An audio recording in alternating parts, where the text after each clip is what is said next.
ఇద్దరు భార్యలు, వినిత, కద్రువ. వినితకి గరస్మంతుడు, అరూరుడు అనే పుత్రులు కలిగారు. కద్రువకి నాగజాతి పిల్లలుగా పుట్టారు. ఒకరోజు వారిద్దరూ ఒక గుర్రాన్ని దూరంగాంచి చూస్తూ ఉన్నారు. వినిత అది తెల్లగుర్రమనియు దాని తోక తెల్లగా ఉందని, కద్రువ అది తెల్లగుర్రం కాని తోక నల్లగా ఉందని ఇద్దరు వాదులాడుతారు. ఎవరైతే ఓడిపోతే వారు జీవితాంతం బానిసగా ఉండాలని ఒక ఒప్పందం కుదుర్చుకుంటారు. అప్పుడు సాయంకాల సమయం చీకటి పడిందని ఇంటికి వెళ్ళిపోతారు. ఆ రోజు రాత్రి కద్రువ తన పిల్లలని ప్రేరేపిస్తుంది. మీరు గుర్రం యొక్క తోకకి చుట్టుకొని నల్లగా మారండని వారికి ఆజ్ఞాపిస్తుంది. అయితే ఇదంతయు తప్పని, తన పినతల్లిని అలా మోసగించరాదని వేడుకుంటారు. అప్పుడు నాగజాతుల్లో ఒకడైన కర్కోటకుడు మాత్రం తల్లి మాటను విని ఆ రోజు రాత్రి ఎవరు కంటపడకుండా వెళ్ళి ఆ గుర్రం తోకకు చుట్టుకొని నల్లగా దూరంగా ఉంటాడు. తెల్లారి మళ్ళీ వినిత, కద్రువ ఇద్దరు వచ్చి చూడగా గుర్రం తోక నల్లగా ఉందని వినిత ఒప్పుకొని ఆమెకు జీవితాంతం బానిసగా ఉంటుంది. ఇట్లా కొన్ని రోజులు ఉండగా అప్పుడు ఎవరైతే తన తల్లిని ఎదురించి ఉన్న తక్కిన నాగజాతి అంతా రాబోయే కాలంలో ద్వాపర యుగంలో ఒక సర్పయాగం వలన నాగజాతి మొత్తం నశిస్తుందని శాపమిస్తుంది. అప్పుడు నాగులందరూ ఆ యజ్ఞంలో సర్పయజ్ఞం చేయగా నాగజాతి మొత్తం నశిస్తుంది. అప్పుడు శివుని మెడలో ఉన్న వాసుకి ఆదిశేషుడైన విష్ణు యొక్క శేష తలంపు ఆ రెండు నాగులు కూడా యజ్ఞంలో పడిపోతుండగా అప్పుడు వారిద్దరు వేడుకుంటారు, స్వామి ఇలా అయితే ఈ లోకంలో సర్పజాతి మొత్తం నశిస్తుంది కదా అని వేడుకొనగా అప్పుడు వారిద్దరూ ఒక యజ్ఞాన్ని ఆపివేస్తారు. యజ్ఞాన్ని ఆపివేసి అది ఏ రోజు జరిగిందంటే శ్రావణ మాసము శుక్లపక్షమి పంచమి రోజున జరిగింది కాబట్టి దాన్ని మనం నాగపంచకంగా మనం పూజిస్తాము. ఆ రోజు మరలా నాగులందరికీ శక్తివంతమై సదాచారంతో మెలుగుతూ ఉన్నారు. ఇది ఒక పురాణ గాథ. దానికి ఇంకొక పురాణ గాథ కూడా ఉంది. విష్ణువు యొక్క శేషతలపైన ఆదిశేషుడు అతని సేవలకు మెచ్చుకొని ఒకరోజు విష్ణువుని ఆదిశేషుణ్ణి అడుగుతాడు, ఏమైనా వరం కోరుకో నీకు ఇస్తాను అంటాడు.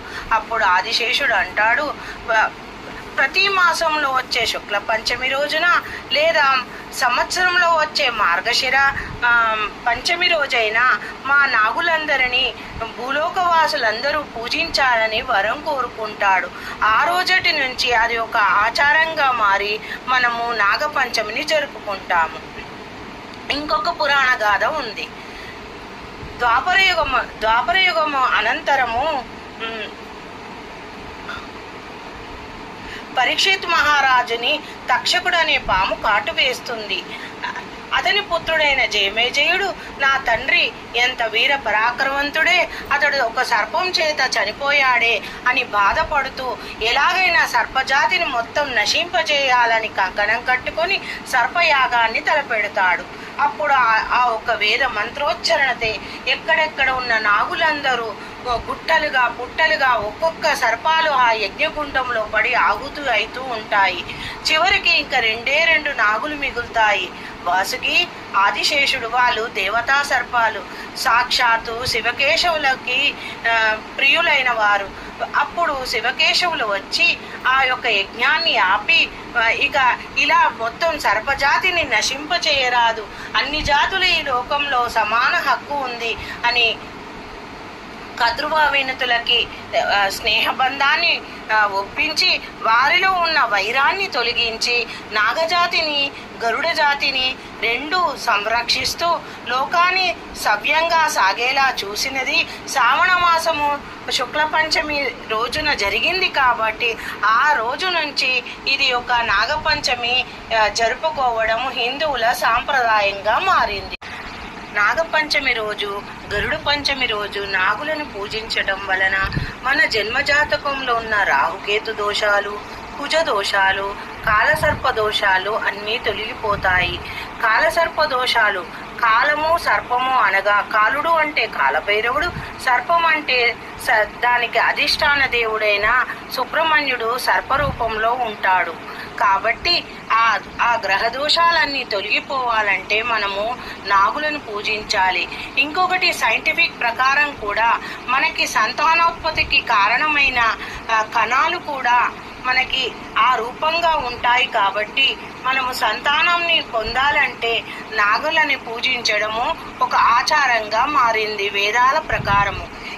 ఇంకా మరలా మన యొక్క డిఎన్ఏ కూడా రెండు నాగులు పెనవేసుకుంటే ఎలా ఉంటుందో మన డిఎన్ఏ కూడా అలానే ఉంటుంది. కాబట్టి సంతానం కోరేవారు ఖచ్చితంగా చవితి, పంచమి, షష్ఠి ప్రతి మాసంలో వచ్చే ఈ 3 తిథులని ఒక నియమనిష్టలతోటి నాగులను పూజించిన, సుబ్రహ్మణ్య స్వామిని పూజించిన ఎంతో కాలం నుంచి సంతానం లేని వారికి సంతానం కలుగుతుంది. ఇంకా కుజదోషాలు, పెళ్లి కాకుండా, పిల్లలు లేకుండా, ఒకవేళ పెళ్ళైనా కలహాలతో జీవితాలు ఖరాబవుతున్నా ఇలాంటి వారు కూడా నాగులను పూజిస్తే కుజదోషాలు కూడా తొలగిపోతాయి. దానికి కుజదోషాలని తొలగించడానికి సుబ్రహ్మణ్య స్వామి అధిష్టాన దేవుడు. కావున నాగులని పూజించడం మనకు తరతరాల నుంచి ఒక ఆచారంగా ఉంది. మన హిందువులు ఏ ఒక్క ప్రాణి అయినా ఈ లోకంలో కృతజ్ఞతాభావంతో పూజించడం ఒక ఆచారంగా మన పూర్వీకులు మనకి పెట్టారు. కావున నాగపంచమి రోజు మనము భక్తి శ్రద్ధలతో నాగులను పూజించడం వలన జన్మజాతకంలో ఉన్న దోషాలన్నీ తొలగిపోయి ఆయురారోగ్యాలతోటి, పిల్ల పాపలతోటి వంశాభివృద్ధిని పొంది సుఖంగా ఉంటారు. Thank you for watching my video.